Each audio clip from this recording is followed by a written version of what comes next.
मला असं वाटतं की आपली पात्रता काय आहे ती येत्या निवडणुकीमध्ये जे सोडून गेले त्यांना कळेल आणि केवळ कमळामुळं, भाजपमुळं, गिरीश महाजन यांच्यामुळं आणि भारतीय जनता पार्टीच्या कार्यकर्त्यांमुळं, भाजप या कुटुंबामुळं आपल्याला सगळं काही मिळालं होतं. कुटुंब सोडल्यानंतर एखाद्या वांड मुलाचे, व्रात्य मुलाचे कसे हाल होतात तसं मला दिसतंय. पण मला आमची ती संस्कृती नाही. माझ्या शुभेच्छा आहेत त्यांना, कारण ते माझ्या तालुक्यातले, मला सगळं माहिती आहे. एसटी स्टँडवर आंदोलन करणारा, एसटी स्टँड धुणारा, झाडू मारणारा आणि तिथून कुठेतरी वर्तमानपत्राच्या चौकटीत आपलं नाव छापून येत आहे का, हे याच्यासाठी धडपडणारा एक कार्यकर्ता गिरीश भाऊंनी उचलला, भारतीय जनता पार्टीने उचलला आणि त्यांच्यातला स्पार्क बघितला, त्यांना संधी दिली. असं असतं की सातत्यानं आपल्याला पदं मिळत जात आहेत आणि आपण आत्ता इथं बघितलं की आमची संघटना काय आहे. आमच्या आत्ताचे उमेदवार आदरणीय स्मिताताई याचं अतिशय उत्तम उदाहरण आहे की संयम बाळगला तर भारतीय जनता पार्टी कसं भरभरून देते. आता घेणाऱ्याची झोळीच फाटलेली असेल त्याला आम्ही काही करू शकत नाही, मी इथं वापरणार नाही. कसं आहे की जे सोडून गेले त्यांचं विश्लेषण आपण करा, नक्की करा की ज्यांना सगळं दिलं, गिरीश महाजन साहेबांनी आपल्या एखाद्या जेनेटिक वारसाला द्यावं ते सगळं दिलं, ताकद दिली, नाव दिलं आणि भारतीय जनता पार्टीच्या कार्यकर्त्यांनी रक्ताचं पाणी करून रस्त्यावरच्या लोकांना उचलून आमदार केलं, खासदार केलं आणि ते जर वैयक्तिक स्वार्थापोटी सोडून जात असतील तर मला असं वाटतं खानदेशातली जनता ही राज्यात सर्वाधिक सुजाण मतदार आपल्या खानदेशात आहेत असं माझं खानदेशवासी म्हणून एक मत आहे. लोक या निवडणुकीमध्ये त्यांना नक्की उत्तर देतील आणि मला असं वाटतं की आतापर्यंत तुम्ही भारतीय जनता पार्टीचं, गिरीश महाजन यांचं नाव ती झूल अंगावर घेऊन मिरवत होता. आता तुम्हाला तुमच्या ताकदीनं जिल्ह्यात, राज्यामध्ये काय करता येते ते आम्ही देखील बघू. आमच्या शुभेच्छा आहेत त्यांना. त्यांनी जे उमेश पाटील एक प्रश्न विचारलेला आहे की पहिले पक्ष, पहिले देश पक्ष नंतर स्वतः, असं तुम्ही आता तुम्ही एक यांच्यामुळेच आमदार झाला, खासदार झाला असं म्हणतायत. ते त्यांचा प्रश्न आहे, हा माझा नाही. त्यांनी असं म्हटलं की तुम्ही असं मला सरता असं कसं करताय. खूप चांगला प्रश्न आहे. असं असतं की शेवटी या राजकीय व्यवस्थेमध्ये, या राजकीय सिस्टीममध्ये आपल्या सगळ्यांना माहिती आहे की कुठेतरी एक नेतृत्व असतं आणि ते नेतृत्व संघटन घडवण्याकरता वेगवेगळ्या कार्यकर्त्यांना आणत असतं आणि आदरणीय उत्तमराव पाटलांपासून खानदेशाला ती परंपरा आहे. नेते घडवणारे नेते या मातीमध्ये झाले आणि म्हणून भारतीय जनता पक्ष वाढला. आपण एक लक्षात घ्या की मला त्यांना इतकंच सांगायचं आहे की तुमच्या जागी दुसरा कोणी असता त्याला सुद्धा संघटना, मी कालही बोलताना हे बोललो की संघटना आणि संघटनेमध्ये आमचे नेते गिरीश भाऊ हे खानदेशामध्ये, उत्तर महाराष्ट्रामध्ये सर्वोच्च स्थानी येतात. शेवटी संघटन काय, आम्ही भारतीय जनता पार्टी एक परिवार म्हणून काम करतो. आमच्या परिवाराचे ते कुटुंब प्रमुख आहेत आणि संघटना ही नेत्याला बांधील असते आणि आम्ही अतिशय शिस्तीने चालणारा पक्ष होता. आपल्याला माहिती आहे भारतीय जनता पक्ष हा कुटुंब आणि प्रत्येक कुटुंबाला एक कुटुंब प्रमुख असतो. म्हणजे घरातल्या एखाद्या मुलाला सगळं काही द्यायचं आणि त्याच्या मनासारखं झालं नाही की त्यांनी सगळं लाथाडून निघून जायचं. मला असं वाटतं की आपली पात्रता काय आहे ती येत्या निवडणुकीमध्ये जे सोडून गेले त्यांना कळेल आणि केवळ कमळामुळं, भाजपमुळं, गिरीश महाजन यांच्यामुळं आणि भारतीय जनता पार्टीच्या कार्यकर्त्यांमुळं, भाजप या कुटुंबामुळं आपल्याला सगळं काही मिळालं होतं.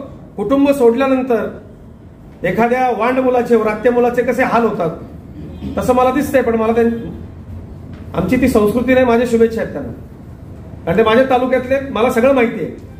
एसटी स्टँडवर आंदोलन करणारा, एसटी स्टँड धुणारा, झाडू मारणारा आणि तिथून कुठेतरी वर्तमानपत्राच्या चौकटीत आपलं नाव छापून येत आहे का, हे याच्यासाठी धडपडणारा एक कार्यकर्ता गिरीश भाऊंनी उचलला, भारतीय जनता पार्टीने उचलला आणि त्यांच्यातला स्पार्क बघितला, त्यांना संधी दिली. असं असतं की सातत्यानं आपल्याला पदं मिळत जात आहेत आणि आपण आत्ता इथं बघितलं की आमची संघटना काय आहे. आमच्या आत्ताचे उमेदवार आदरणीय स्मिताताई याचं अतिशय उत्तम उदाहरण आहे की संयम बाळगला तर भारतीय जनता पार्टी कसं भरभरून देते. आता घेणाऱ्याची झोळीच फाटलेली असेल त्याला आम्ही काही करू शकत नाही. आमचं शीर्षस्थ नेतृत्व आदरणीय चंद्रशेखर बावनकुळे साहेब यांच्या बाबतीत काय प्रकार घडला होता आपल्याला माहिती आहे. पण आज ते भारतीय जनता पक्षाचं शीर्षस्थ नेतृत्व आहे. ते आमचं राज्याचं सर्वोच्च नेतृत्व आहे, ते राज्याचं नेतृत्व करतायत. ही भाजप आहे, हा भारतीय जनता पक्ष आहे. पण तुम्हाला थोडी वाट बघायची सवय जर नसेल, थोडी कळ काढायची सवय जर नसेल, आणि माझं प्रति आव्हान आहे की नेमक्या अशा काय तक्रारी झाल्या होत्या त्या जाहीरपणे वंदेश पाटलांनी सांगितलं पाहिजे. गिरीश भाऊ तेवढे प्रगल्भ नेते, भाऊ बोलले नाही, याचा अर्थ त्यांनी गिरीश महाजन यांच्यासारख्या उत्तुंग व्यक्तिमत्वाच्या नेत्यावरती टीका करायची. कसं आहे, खानदेशची जनता इतक्या लवकर पुकाराला उतराई होणारी नाहीये. लोकांना देखील याचं वाईट वाटेल, लोक व्यथित होतील. सगळं तुम्हाला मिळतंय आणि एक दिवस तुम्हाला सांगितलं पक्षाने थोडी वाट बघा, तर सगळं लाथाडून निघून जायचं. याला खानदेशची जनता उत्तर दिलं असं मला वाटतं. जनताही गावत की भाजपमध्ये बदल्याची भावना असते. भाजपमध्ये ऐकून घेतलं जात नाही, आपलीच टिमकी वाजवली जाते असं त्यांनी म्हटलेलं आहे. का असं आहे की जो माणूस पक्ष सोडून जातो त्याला सांगण्यासारखं काहीच नसलं त्यावेळेला अशा पद्धतीची उत्तर दिली जातात. म्हणजे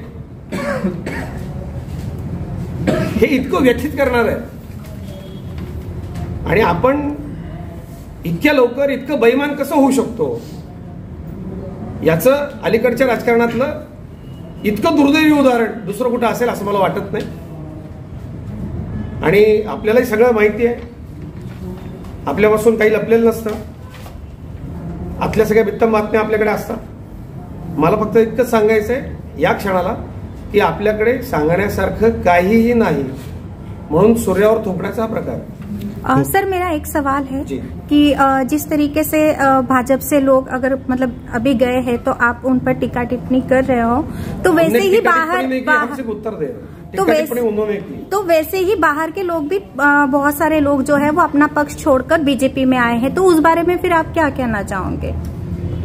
देखिए, जो लोग भारतीय जनता पार्टी में आते हैं उनको भारतीय जनता पार्टी की विचारधारा मान्य करनी होती है और हमारी एक सिस्टम है, उस सिस्टम से काम करना पड़ता है. और भारतीय जनता पार्टी के शीर्षस्थ नेतृत्व विश्वगौरव आदरणीय प्रधानमंत्री नरेंद्र मोदी जी, मेरे नेता देवेंद्र फडणवीस जी के नेतृत्व को मान्य कर वो लोग आते हैं. ये बात है, टिक्का टिप्पणी हम नहीं कर रहे, हमने सिर्फ उत्तर दिया है. और ये विषय ये है कि आप भारतीय जनता पार्टी के मेंबर ऑफ पार्लियामेंट अभी हो, भारतीय जनता पार्टी ने आपको सब कुछ बनाया है और आप आपके निजी स्वार्थ के लिए, ये पार्टी है, यहाँ कार्यकर्ता काम करते हैं और हर एक कार्यकर्ता को अपनी अपनी राजकीय सफर की चिंता होती है और अपने नेता के पास वो कुछ ना कुछ मांगते हैं. तो कभी किसी और को अगर नेता कहे कि इस बार इलेक्शन आपको लड़ना है, तो मुझे लगता है इससे बड़ा स्वार्थ का उदाहरण कोई नहीं हो सकता. और जो इस समय हमारी जलगांव लोकसभा के उम्मीदवार है, भैया उनका टिकट काटकर तो आपको दिया था,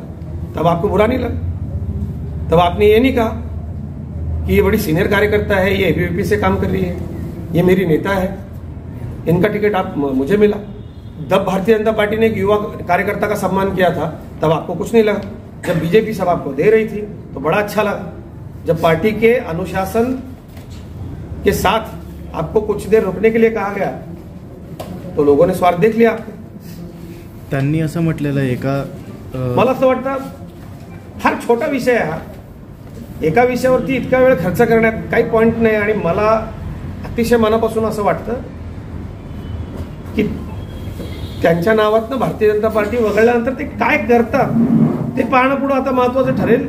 माझे नेते गिरीशभाऊ महाजन यांच्याविषयी ते बोलले म्हणून मी त्यांना एवढं उत्तर दिलं. आमचे 41 खासदार आहेत. आता एवढा मोठा आमचा पक्ष आहे. मला असं वाटतं एखाद्या जिल्ह्यामधल्या एखाद्या खासदारांना राजीनामा दिला त्याला फार एवढं महत्व देण्याची गरज मला वाटत नाही. आपण विचारलेल्या प्रश्नांची उत्तर मी आपल्याला दिली तेवढी पुरेशी. महाविकास आघाडीला उमेदवार मिळत नसल्यामुळे ते भाजपमधून आहेत. खूप चांगला प्रश्न आहे हा. त्यांना कधीतरी गाठून तुम्ही विचारा, मी सांगणं बरोबर राहणार नाही. कारण माझे नेते गिरीशभाऊ अतिशय देशपातळीवरचे नेते, त्यांनी त्या प्रश्नाचं उत्तर देण्यात टाळलंय, त्यातच त्यांचं मोठेपण आलं. आपण ते खासदार महोदयांना गाठून कधीतरी विचार. एकनाथ राजकारणामध्ये किंवा सामाजिक जीवनामध्ये काय बोलू नये हे कळलं पाहिजे. ते माझ्या नेत्याला कळतं. ज्यांच्यावरती आरोप झाले त्यांना आपण ते विचार. एकनाथ